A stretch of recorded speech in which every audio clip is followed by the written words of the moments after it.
Assalamualaikum warahmatullahi wabarakatuh. Sebelumnya, perkenalkan nama saya Muhammad Ilham Prawira Negara Siregar. Saya adalah mahasiswa dari program studi Pendidikan Teknik Informatika dari STKIP Alamat Surakan. Baik, jadi pada kesempatan kali ini izinkan saya untuk mengulas kembali video YouTube yang berjudul Pemetik Hikmah Sejarah Kejayaan Baghdad, Inspirasi Membangun Peradaban Islam dari Ustadz Dr. Ginanjar Seiban.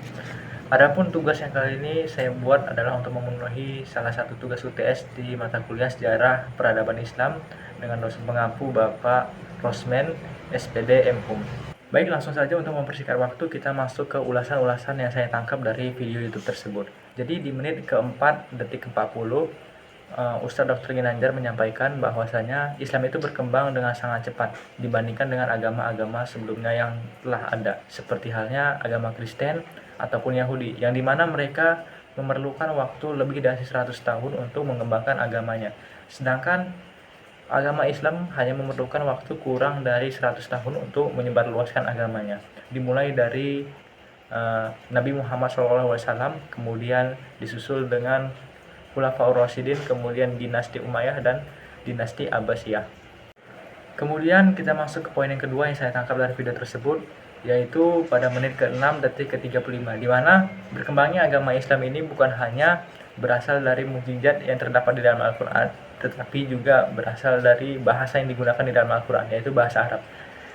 Jadi bahasa Arab ini dalam kurun waktu kurang dari 100 tahun telah dikenal di dunia dan juga digunakan dari berbagai macam belahan dunia. Selanjutnya kita masuk ke poin yang ketiga di menit 9 detik ke-41, di mana pada video ini saya menangkap bahwasanya bahasa Arab itu dulunya adalah bahasa yang tidak terkenal. Akan tetapi setelah kehadiran Rasulullah SAW, bahasa Arab menjadi bahasa yang terkenal, di mana peradaban Islam pada saat itu sangat-sangat mendominasi. Padahal pada saat itu juga ada dua peradaban besar, yaitu peradaban Yunani dan juga Romawi, tapi berhasil didominasi oleh peradaban Islam.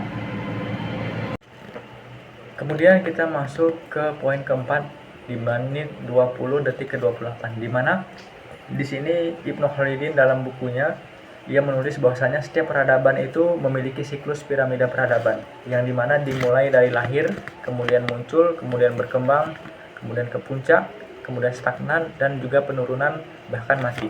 Jadi pada dasarnya setiap peradaban yang ada di dunia ini mengalami hal-hal tersebut tanpa terkecuali, seperti halnya peradaban Yunani, peradaban kuno, ataupun peradaban Islam.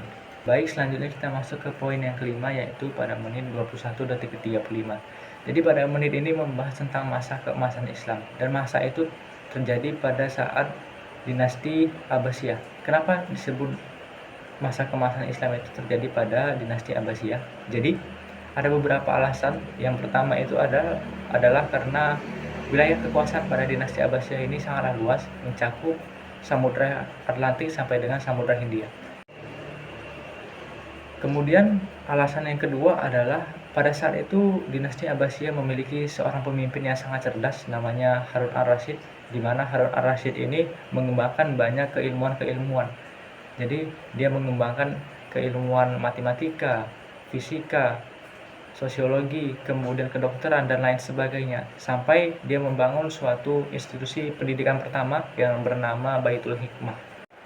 Selanjutnya alasan yang ketiga itu adalah tentang tata letak kota dan juga peradaban yang teratur. Jadi pada masa itu pada dinasti Abbasiyah ini menjadi contoh oleh daerah-daerah lain, yang dimana banyak yang mengikuti peradaban-peradaban Islam yang ada di sana.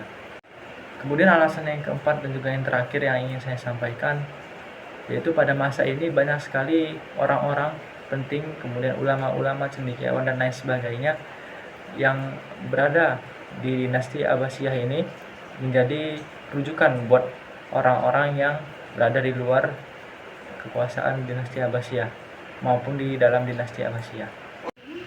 Selanjutnya kita masuk ke poin yang ke-6 dan juga merupakan poin yang terakhir yang ingin saya sampaikan pada kesempatan kali ini, yaitu pada menit ke-40 detik ke-50, di mana pada masa itu menjunjung tinggi nilai toleransi, karena pada saat itu banyak sekali ilmuwan-ilmuwan, cendekiawan-cendekiawan yang menyumbangkan pikirannya dan tenaganya, tetapi bukan orang Islam.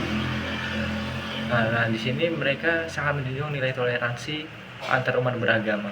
Nah, dari video yang di atas saya bisa menyimpulkan bahwasanya apa yang telah disampaikan oleh Ustadz Dr. Ginanjar pada peradaban Islam yang terdahulu itu bisa unggul karena perpaduan antara iman, ilmu, akhlak, dan kepemimpinan yang visioner. Maka komitmen kita pada hari ini adalah menjadi bagian dari generasi yang membangkitkan Islam yang menjunjung tinggi nilai-nilai tersebut dalam kehidupan nyata. Oke, selanjutnya adapun upaya-upaya nyata yang bisa kita lakukan di lingkungan keluarga, masyarakat, dan halayak ramai dari video yang telah kita ulas atau kita bahas tadi. Jadi yang pertama itu ada di lingkungan keluarga, di mana kita bisa menanamkan nilai-nilai keislaman, kemudian mendorong semangat belajar dan menjadi teladan. Kemudian yang kedua itu di masyarakat, jadi kita bisa ikut aktif dalam kegiatan sosial dan keagamaan, kemudian mewujudkan sikap toleransi dan juga keterbukaan. Kemudian yang ketiga dan juga yang terakhir itu di kalangan halayak ramai ataupun lingkungan yang lebih luas seperti media sosial. Kita bisa berdakwah ya dengan memanfaatkan media sosial, kemudian kita bisa mendorong inovasi yang bermanfaat. Mungkin hanya ini saja yang dapat saya sampaikan dari video yang telah saya ulas tadi. Apabila banyak sekali kekurangan ataupun kesalahan, saya mohon maaf kepada Allah, saya mohon ampun. Akhirul kalam, assalamualaikum warahmatullahi wabarakatuh.